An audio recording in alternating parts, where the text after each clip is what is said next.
Hi everyone, I'm Ravneet, third year MBBS student from Lady Harding Medical College, and the next topic is sexual offences in forensic medicine. तो सबसे पहले जो पहला topic है that is false virginity. So false virginity का मतलब क्या होता है? ऐसी फीमेल जिसमें hymen is intact despite of having sexual intercourse. So it is prevalent कि hymen is equal to virginity. So we just know true hymen is not always intact in virgin females also. But here is a case like the female is having sexual intercourse, but her hymen is intact. So and except hymen, जो बाकी सारे signs है, they are like deflorated female. Who is a deflorated female? It is said that a female who had a sexual intercourse is known as deflorated female. So which means जो बाकी सारे characteristic होते हैं deflorated female के, उसमें क्या होता है कि fossa navicularis is disappeared. Fossa navicularis क्या होता है कि if I'll show the diagram. So this is the diagram of external genitalia. तो क्या होता है कि पहले मतलब फीमेल्स में एक्सटर्नल जेनिटेलिया में दो फोल्ड होते हैं।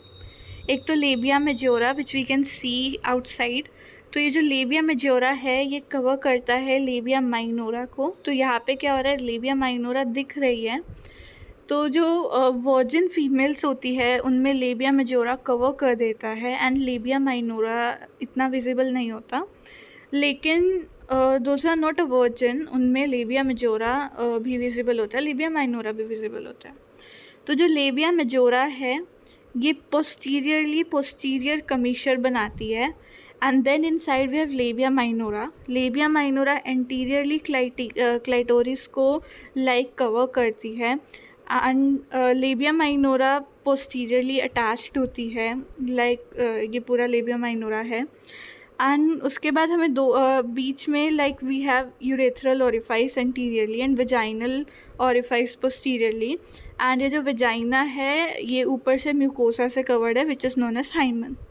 तो अब ये जो हाइमन है ये काफ़ी तरह का होता है, लाइक नीचे हम देख सकते हैं एन्यूलर, क्रिसेंट्रिक, सेप्टेट, क्रिब्रिफॉर्म और फिम्ब्रिएटेड।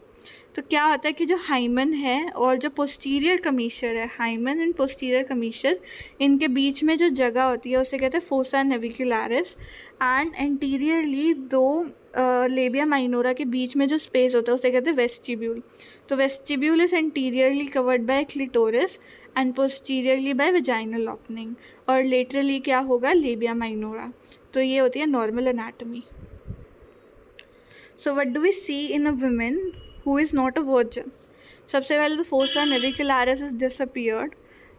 जो फुर्शेट जैसे कि लेबिया मेजोरा पीछे जाके पोस्टीरियर कमीशर बनाती है, वैसे ही लेबिया माइनोरा पीछे जाके फुर्शेट बनाते हैं। तो ये दोनों भी टोन होते हैं। लेबिया माइनोरा इज ओपन जैसे हमने डायग्राम में देखा। तो फॉल्स वर्जिन में सिर्फ हाइमन इज इंटैक्ट।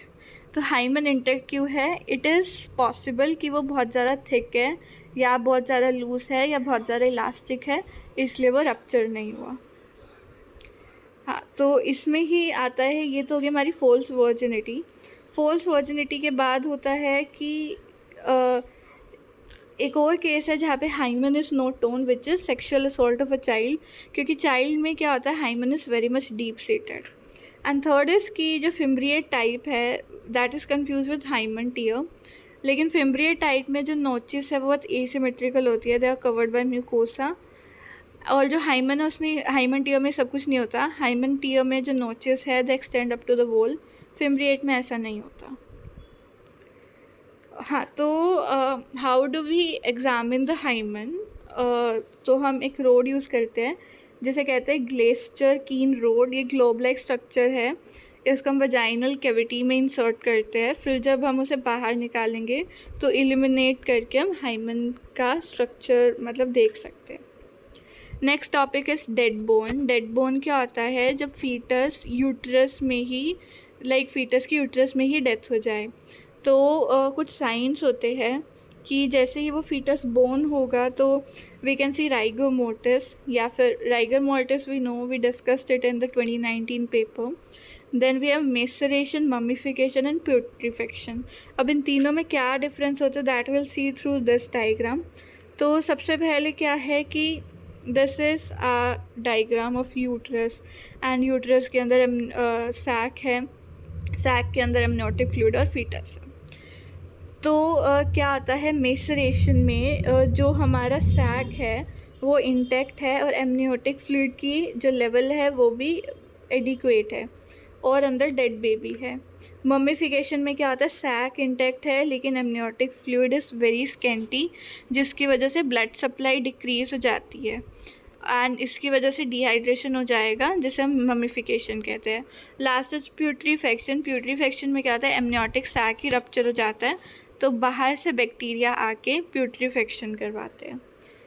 तो उसमें तो this was about maceration, mummification and putrefaction. Okay, तो उसके बाद वी नीड टू सी कि लाइव बोन. अभी हमने क्या किया, डेड बेबी. तो जो लाइव बोन है मतलब द बेबी जो कि you know the baby is live and not dead. तो उसके एविडेंस क्या है, सबसे पहले क्राई ऑफ बेबी. तो अगर baby is crying then that means he और शी इज़ अलाइव. तो इसमें दो टर्म्स आते हैं, वेजाइटस यूटेराइनस जिसमें हमें यूट्रस में क्राई ऑफ बेबी सुनाई देती है, एंड वेजाइटस वेजिनालिस जिसमें हमें वेजाइना में सुनाई देती है. देन मूवमेंट ऑफ बेबी, और डेफिनेटिव एविडेंस क्या होता है, रेस्पिरेशन. तो हाँ, उसके बाद ये है कि एग्ज़ामिनेशन हम देखेंगे कि क्या बेबी, अगर बेबी डेड है तो क्या बेबी ने रेस्पायर किया था या नहीं किया.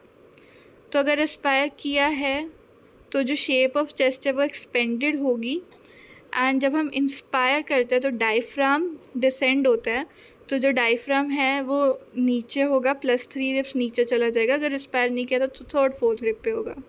And obviously size of lung बड़ा होगा और जो मार्जिन है वो राउंड होंगे क्योंकि लंग एक्सपैंड हुआ होगा. कंसिस्टेंसी स्पॉन्जी होगी अगर एयर अंदर आई थी, और अगर एयर अंदर आई थी कई जगह पे आई होगी, कहीं पे नहीं आई होगी तो मोटल्ड एरिया दिखेंगे. और अगर कभी रेस्पिरेशन नहीं की तो epithelium of alveoli will be cuboidal, अगर रेस्पिरेशन हुई है तो स्क्वेमस होगी. इसको ही टेस्ट करने के लिए हम करते हैं हाइड्रोस्टेटिक टेस्ट, जैसे कि रेगार्ड टेस्ट या फिर ब्रेसलोस फर्स्ट लाइफ टेस्ट या लंग फ्लोटेशन टेस्ट करते हैं. तो इसका एक बेसिक जो लॉजिक है वो क्या है कि अगर बेबी ने रेस्पायर किया है तो एल्वियोलाई एक्सपैंड हुई होगी.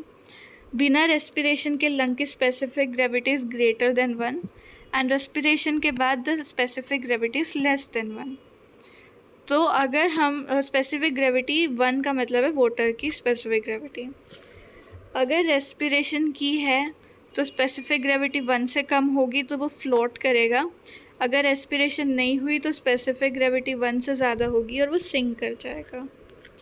तो हम यही करते हैं, सबसे पहले लंग और हार्ट, मतलब दोनों लंग और हार्ट को इंटैक्ट हम डाल देते हैं पानी में, एंड कंट्रोल में हम लिवर डालते हैं क्योंकि अगर रेस्पिरेशन नहीं हुई तो लिवर लाइक कंसिस्टेंसी होती है. तो या तो वो फ्लोट करेगा या फिर वो सिंक करेगा. तो इसके हमें पता चल जाएगा कि बेबी ने रेस्पायर किया है या फिर नहीं किया है. हाँ, एंड देन हम क्या करेंगे कि हम अगर फ्लोट कर रहा है लंग तो हम उसे स्क्वीज़ करेंगे. अगर स्क्वीजिंग के बाद भी वो फ्लोट कर रहा है मतलब रेस्पिरेशन हुई है. The next topic is rape. Rape की जो डेफिनेशन है it is given under 375 IPC, and जो पनिशमेंट है it is given under 376 IPC.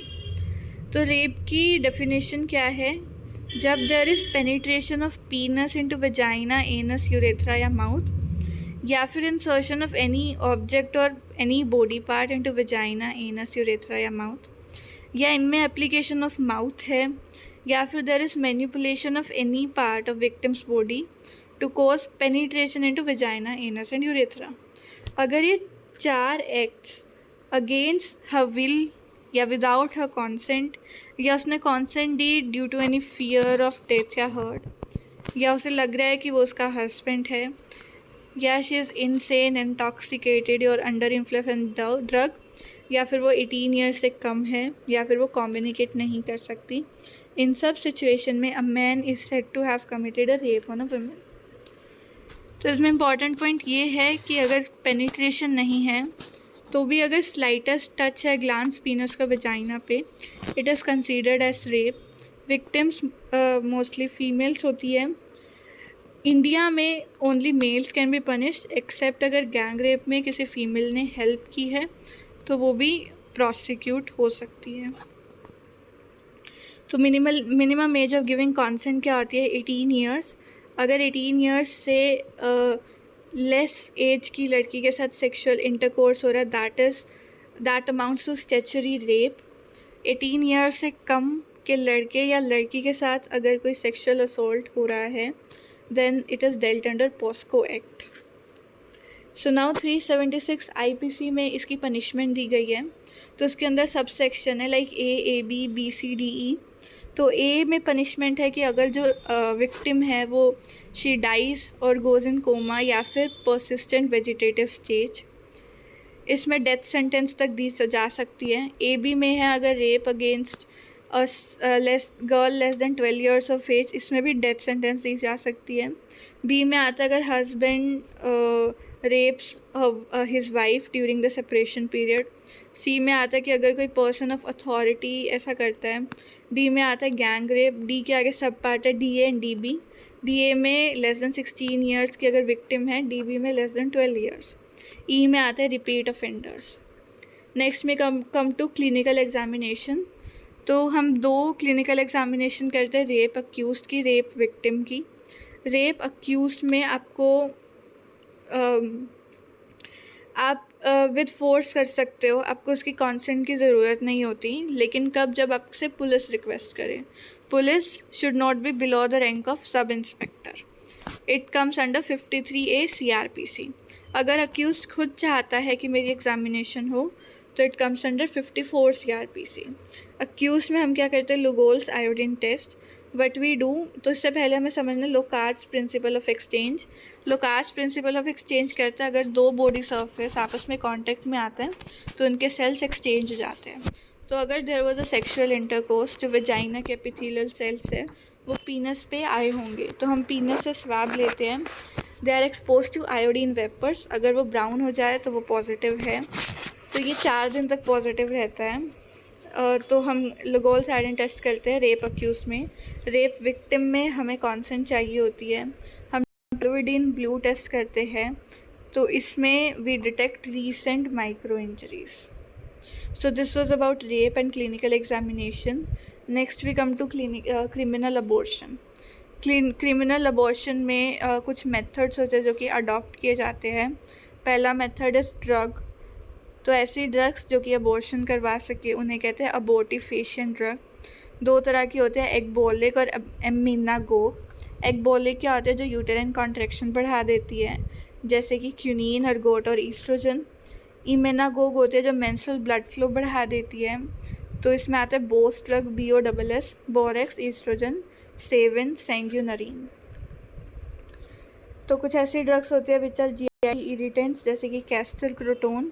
Gut irritants होते हैं कैंथेनाइड। हैवी मेटल्स होते हैं लेड और मर्करी। वायलेंस में आता है जनरल वायलेंस और लोकल वायलेंस। जनरल में वायलेंट एक्सरसाइजेस करवाते हैं, इंटेंशनली ट्रोमा देते हैं एब्डोमेन पे। कपिंग होती है कि एक मतलब वैक्यूम क्रिएट करते हैं वेजाइना पे, जिसके कारण there is expulsion of foetus.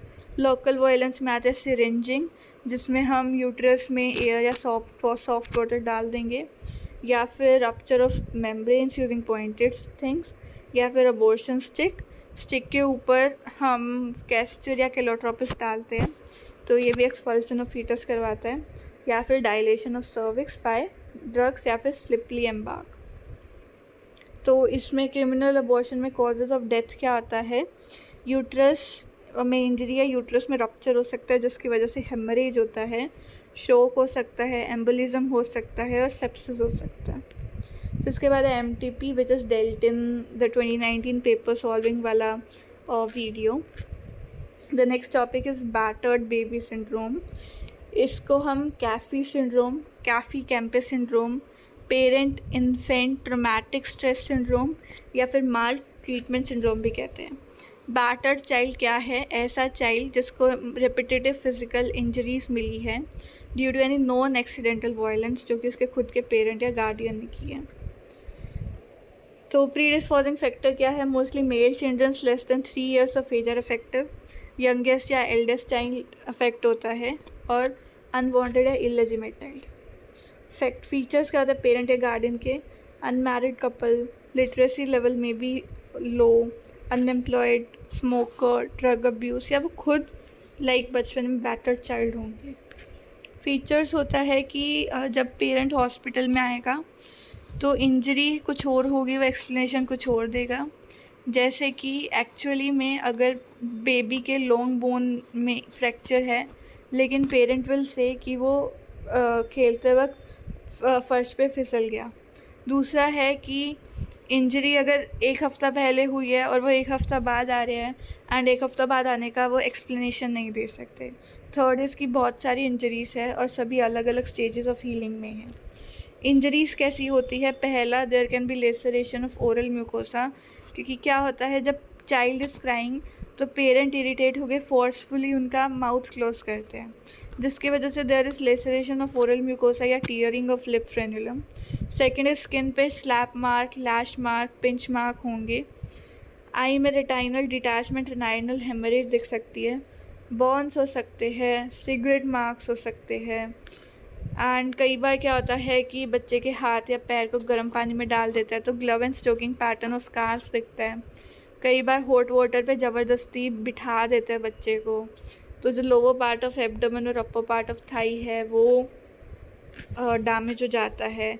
Then there are CNS injury, कि कभी कभी बेबी को वायलेंटली शेक करते हैं, जैसे कि शेकन बेबी सिंड्रोम या इन्फेंटाइल विप्लैश सिंड्रोम कहते हैं। तो जो बेबी का हेड है वो बहुत बड़ा और ईजिली मूवेबल होता है, तो इसीलिए जब कभी बेबी को शेक करते हैं तो हेड इंडिपेंडेंटली मूव करता है।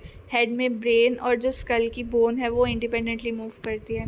इसकी वजह से जो वेन्स है वो रप्चर हो जाते हैं and it can lead to subdural haemorrhage, retinal detachment और एनसेफेलोपैथी। नाउ स्केलेटल इंजरी में स्कल का फ्रैक्चर है तो क्या होता है कि ये जो फिशर है इसके अराउंड फ्रैक्चर होता है, इसे हम एक्शल फ्रैक्चर कहते हैं। लॉन्ग बोन का फ्रैक्चर है, ट्विस्टिंग फ्रैक्चर होता है तो स्पायरल फ्रैक्चर दिखता है हमें। उसके बाद चेस्ट को कंप्रेशन की वजह से चेस्ट में फ्रैक्चर रिब फ्रैक्चर दिखता है। So this was all about sexual offences. All the important questions have been discussed here.